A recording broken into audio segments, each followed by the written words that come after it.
मेरा नाम Shrimati Anju Gupta, सहआचार्य Hindi, SPC GCA।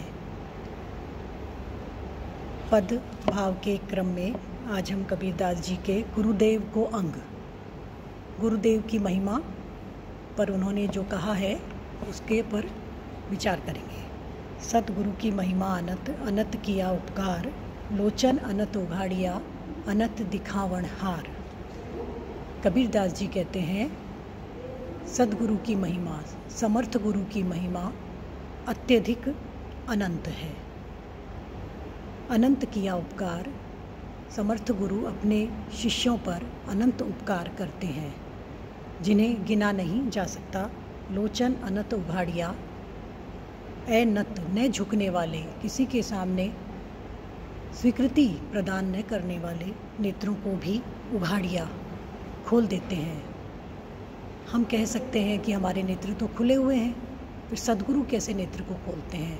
देखिए, दिखाई देना और दृष्टि पाना दोनों में फ़र्क है, अंतर होता है।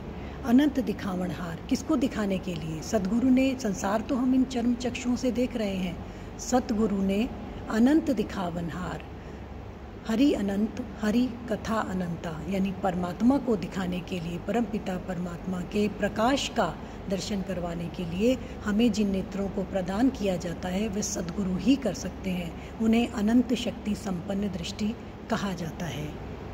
राम नाम के पट तरे देवे को कछु नाही, क्या ले गुर संतोषिए हौस रही मनमाही।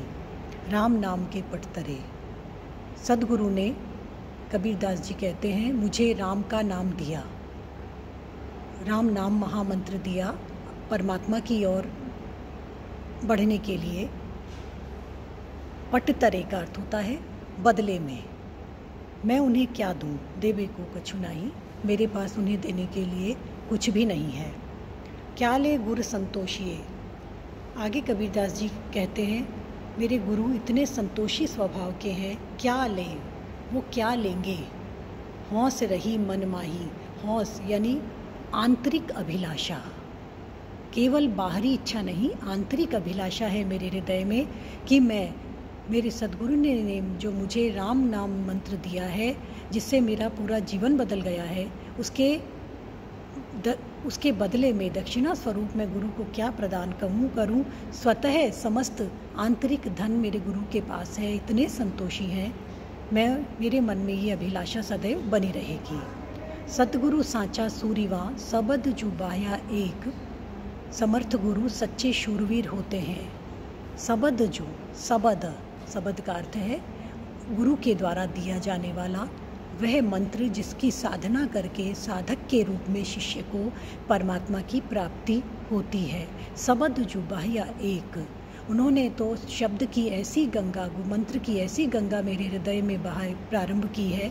लागत ही मैं मिली गया, जैसे ही वह शब्द बाण मेरे हृदय को लगा, मेरे हृदय में जाकर स्थित हुआ, मैं आई, ईगो अर्थात मेरा अहंकार मिली गया, परमात्मा में लीन हो गया। पढ़ा कलेजे छेक, और मेरे कलेजे में, मेरे हृदय में एक परमात्मा की प्राप्ति की अनंत अभिलाषा प्रारंभ हो गई। माया दीपक नर पतंग, भ्रमी भ्रमी पिवै पड़ंत, कहे कबीर गुर ज्ञान थे एक आध उपरंत। माया बड़ी प्रबल है। कबीरदास जी कहते हैं माया दीपक की लौ के समान है और नर पतंग मनुष्य पतंगे के समान है।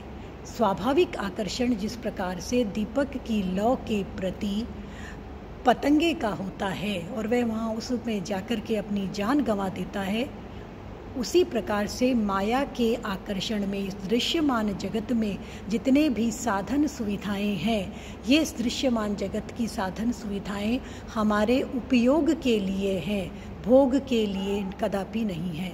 हम जब भोग में मन की आसक्ति से इनमें लग जाते हैं तो हम माया से ग्रसित हो जाते हैं, अन्यथा अनासक्त भाव से संसार के संसाधनों का दोहन उपयोग करने पर किसी भी प्रकार से साधक को माया लिप्त नहीं कर सकती।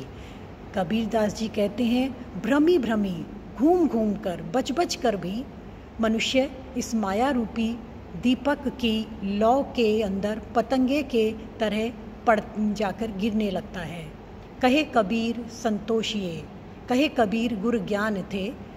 कबीर दास जी कहते हैं, गुरु के द्वारा ब्रह्म ज्ञान दिए जाने पर, गुरु के द्वारा परमात्मा की प्राप्ति का मार्ग बताए जाने के बाद ही एक आध उपरंत, एक दो ही होते हैं, अर्थात बहुत कम संख्या की दृष्टि से बहुत कम होते हैं एक आध उपरंत, जो उद्धार को प्राप्त कर पाते हैं, मुक्ति को प्राप्त कर पाते हैं।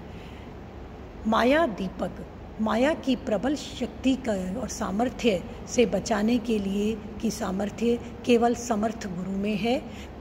गुरु की महिमा का इस प्रकार निरंतर गान करते करते हुए कबीर दास जी ने हमें ये बता दिया है कि समर्थ गुरु की शक्ति के आगे माया की शक्ति कोई कार्य नहीं कर सकती। समर्थ गुरु त्रिकालज्ञ होते हैं, हमें माया के अनावश्यक आकर्षण से सदैव बचाकर रखते हैं। हमारे जीवन में सादगी, सरलता, सहजता, स्नेह इत्यादि का स्रोत गुरु की कृपा से सदैव बहता रहता है।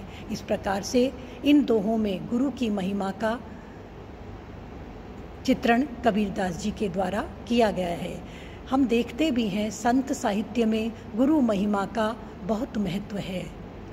समर्थ गुरु हमारी सामान्य दृष्टि को विशेष दृष्टि में बदल देते हैं और उस विशेष दृष्टि के माध्यम से हम संसार में भी सहज जीवन जीने की सामर्थ्य से युक्त हो जाते हैं और लौकिक पारलौकिक समस्त जीवन हमारा आनंदमय हो जाता है।